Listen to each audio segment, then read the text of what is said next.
अगर आप भी घर में इमरती या जलेबी ट्राई करते हैं और आपको कुछ ऐसा रिजल्ट मिलता है, यानी ये कुछ इस तरीके की एकदम सॉफ्ट या रबड़ जैसी बन जाती है, इमरती कुछ ही देर बाद नरम सी पड़ जाती है, ऐसा क्यों होता है? इसके पीछे क्या रीज़न होता है?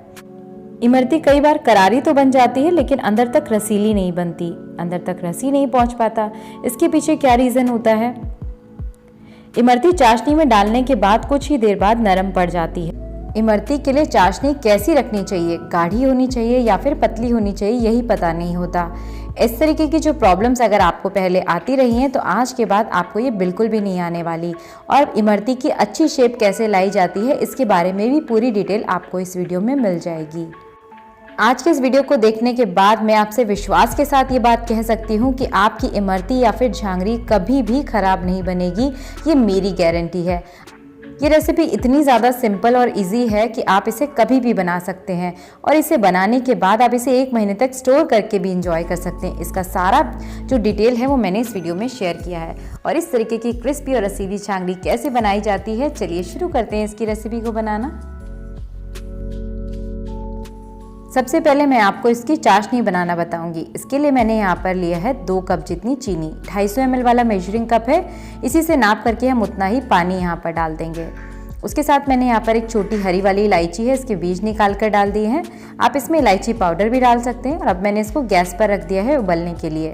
मैंने गैस के फ्लेम को हाई रखा है ताकि चीनी पानी के साथ अच्छी तरह से जल्दी से मेल्ट हो जाए।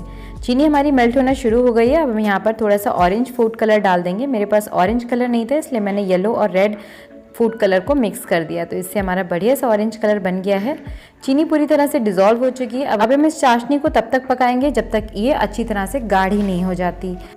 इस पॉइंट पे आपको ध्यान रखना है, चाशनी अगर ज़्यादा गाढ़ी हो गई इमरती उसे एब्जॉर्ब भी नहीं कर पाएगी और इमरती के सरफेस पे ही चाशनी जमी जमी सी दिखाई पड़ेगी। अगर चाशनी ज़्यादा पतली रह गई तो उसके कारण आप जैसे ही उसमें इमरती डालेंगे तो वो एकदम सॉफ्ट सी हो जाएगी।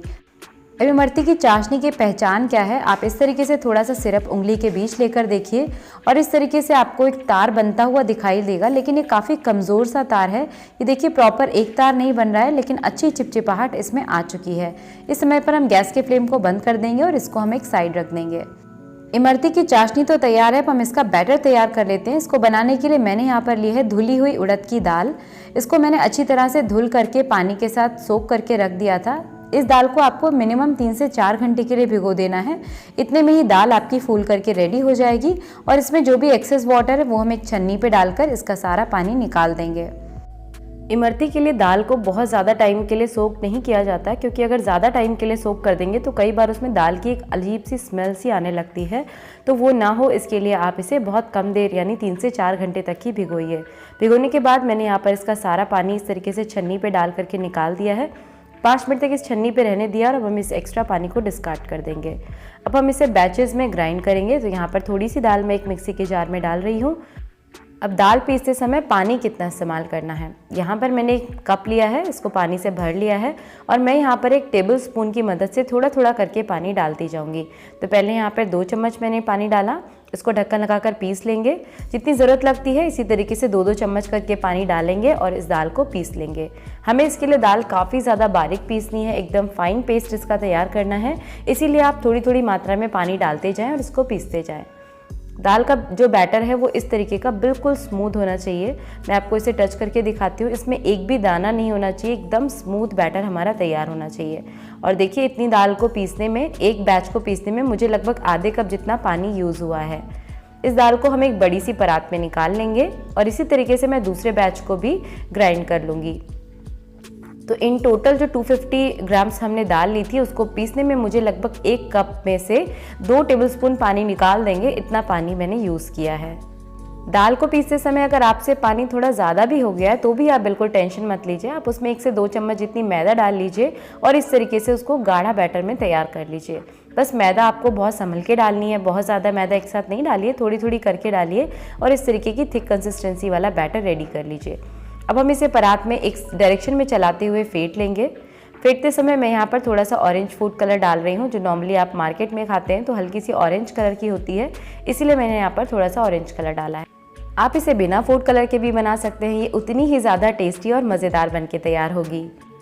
अगर आप दाल को अच्छी तरह से नहीं फेंटेंगे या फिर बिना फेंटे ही इसको बनाने की कोशिश करेंगे तो फिर इससे क्या होगा, ये जो दाल है ये काफ़ी ज़्यादा हैवी होती है और आप इस हैवी दाल की अगर इमरती बनाएंगे तो वो तेल में जाते ही बैठ जाएगी, अच्छी तरह से फूलेगी नहीं और जो क्रिस्पीनेस होती है इमरती में वो कभी भी नहीं आएगी। तो इसीलिए इस दाल को एक ही डायरेक्शन में चलाते हुए फेंटा जाता है ताकि एकदम लाइट हो जाए और जैसे ही हम इसको तेल में डालें तो ये अच्छी तरह से फूल जाए और फूलने से इसके अंदर एक होल सा क्रिएट हो जाता है, जिसके कारण जब हम चाशनी में उसको डालते हैं तो वो चाशनी को अच्छी तरह से एब्जॉर्ब कर पाती है। इमरती का स्वाद दाल की पिसाई और इसकी जो फिटाई है इसी पर ही डिपेंड करता है। अगर आपने दाल को बहुत अच्छी तरह से फेंटा है और फेंटने में लगभग 4 से 5 मिनट का समय लगता है। फेंटने के बाद अब इसे पानी में डालकर इस तरीके से चेक करेंगे और ये ऊपर की तरह अगर फ्लोट कर रही है इसका मतलब हमारी दाल बहुत अच्छी तरह से फिट के तैयार हुई है। चलिए, दाल तो हमारी रेडी है। अब हम फटाफट से इसको पाइपिंग करने के लिए एक पाइपिंग बैग फिल कर लेते हैं। अगर आपके पास दूध की थैली है तो आप उसमें भी इसको बना सकते हैं। इस तरीके का पाइपिंग बैग मार्केट में मिलता है तो इसका भी इस्तेमाल कर सकते हैं। दोनों में से जो आपके पास अवेलेबल हो वो उससे आप बना लीजिए। तो यहाँ पर मैं आपको दोनों तरीके से बनाकर दिखाऊंगी। पाइपिंग बैग को ग्लास में मैंने इस तरीके से लगा दिया है और दोनों को ही हम इस तरीके से फिल कर लेंगे।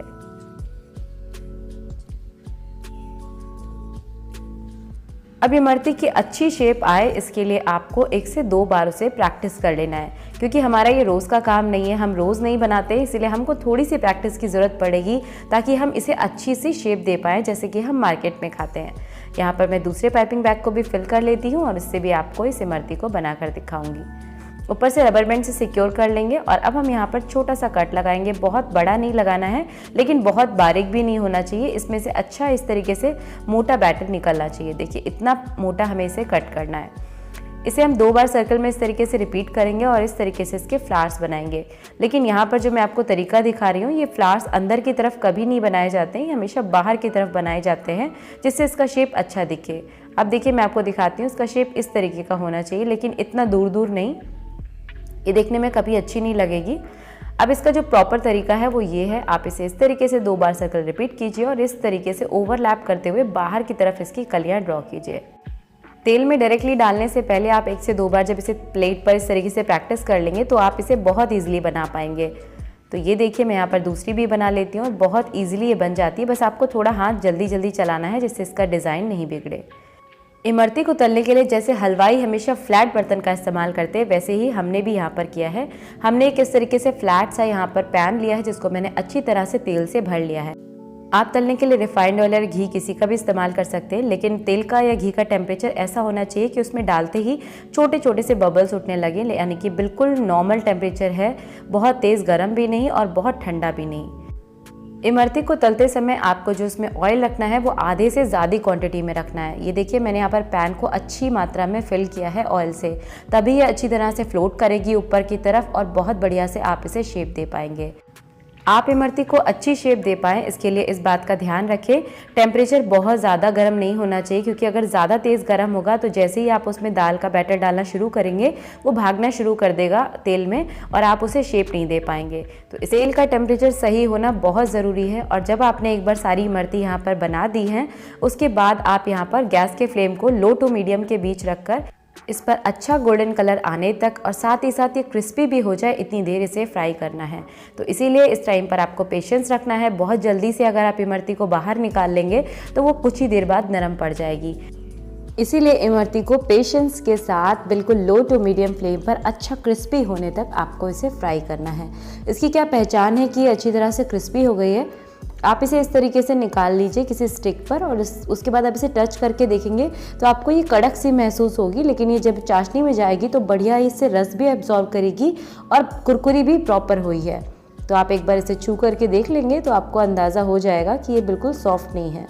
तो हमारी जो इमरती है वो बिल्कुल तैयार है चाशनी में जाने के लिए। हम इसको एक साइड रख देते हैं और हम फटाफट से अपना नेक्स्ट बैच भी फ्राई कर देते हैं। इमरती को आप अच्छी तरह से शेप दे पाएँ इसके लिए आप जब इसे तेल में डालें तो पाइपिंग बैग को थोड़ी हाइट पर आप इसे पकड़ कर रखें, क्योंकि अगर आप ज़्यादा डिप कर देंगे इस तेल के अंदर तो पाइपिंग बैग फट जाएगी और फटने से उसके अंदर से मोटा बैटर निकलेगा जिससे इमरती की शेप अच्छी नहीं आएगी।